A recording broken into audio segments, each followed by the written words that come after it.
ओम नमः शिवाय। श्री शिवाय नमस्तुभ्यम।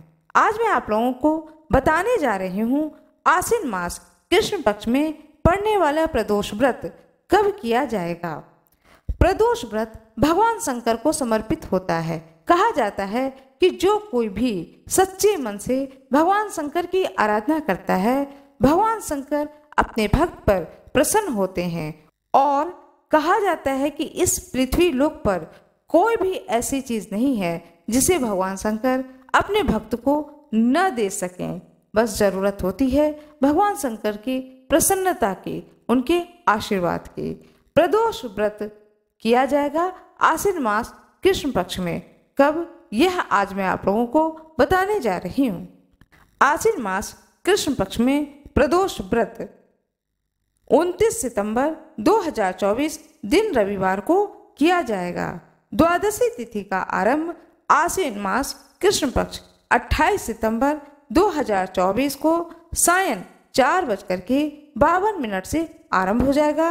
और द्वादशी तिथि कब समाप्त होगा, आइए जानते हैं। द्वादशी तिथि रहेगी 29 सितंबर 2024 सायं 5:50 तक। इसके बाद त्रयोदशी तिथि आरंभ हो जाएगा। प्रदोष व्रत की पूजा त्रयोदशी तिथि पर की जाती है। कहा जाता है कि यह तिथि जो होती है त्रयोदशी की, यह बहुत ही शुभ होता है। भगवान शंकर की पूजा प्रदोष व्रत में दिन में 2 बार की जाती है।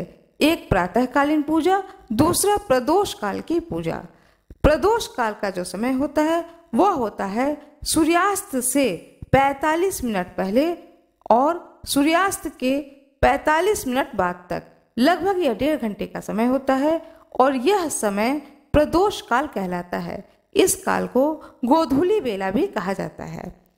इस समय भगवान शंकर की पूजा करना बहुत ही शुभ माना जाता है। 29 सितंबर 2024 को सूर्योदय रहेगा प्रातः 5:53 पर और सूर्यास्त होगा सायं 6:06 पर।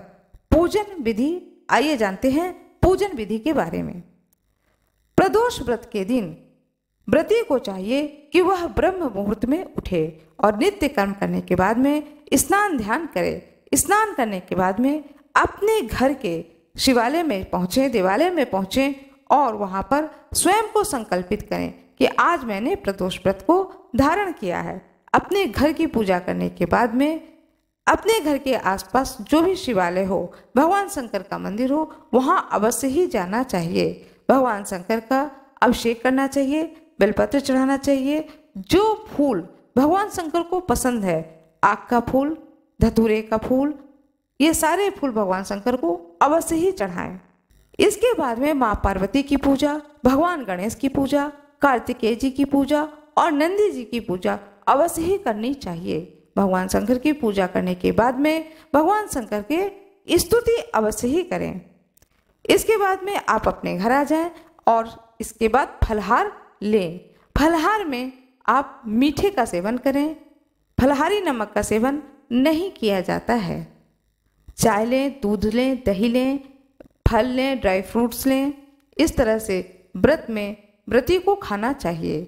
सायंकाल की पूजा भी फिर से इसी प्रकार से, इसी विधि से करनी चाहिए। सायंकाल भी स्नान ध्यान करके मंदिर जाएं और वहां जाकर के भगवान शंकर की पूजा पूर्ण विधि विधान से करें।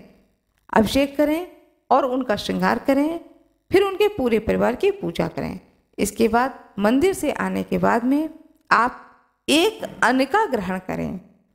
एक अन्न का ग्रहण किया जाता है पूजा के बाद में। इस प्रकार से व्रत का पालना की जाती है। आशा करती हूँ कि आप लोगों को यह जानकारी बहुत ही अच्छी लगी होगी। कृपया वीडियो को लाइक करिएगा, चैनल को सब्सक्राइब करिएगा, बेल आइकन दबाना ना भूलिएगा। आप लोगों का बहुत बहुत धन्यवाद।